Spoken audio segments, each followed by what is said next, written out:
Dear Kuya Allen, ako nga po pala si Josh.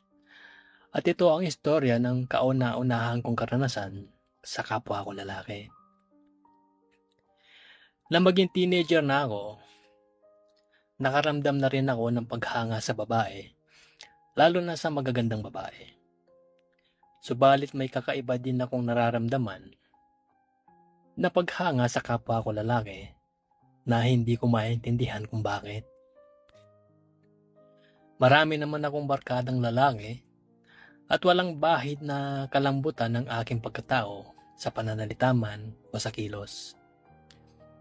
Sa mga naging biruan naming magbabarkada, tungkol sa mga nakikita naming ladlad na mading, ay mas lalo ko nang hindi pinagtuunan ng pansin ang kakaiba kong nararamdamang yon.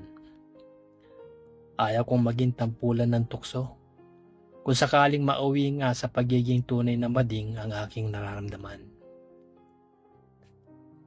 Sa madaling salita, pinilit kong sinupil ang kakaibang nararamdaman ko sa kapwa ko lalaki.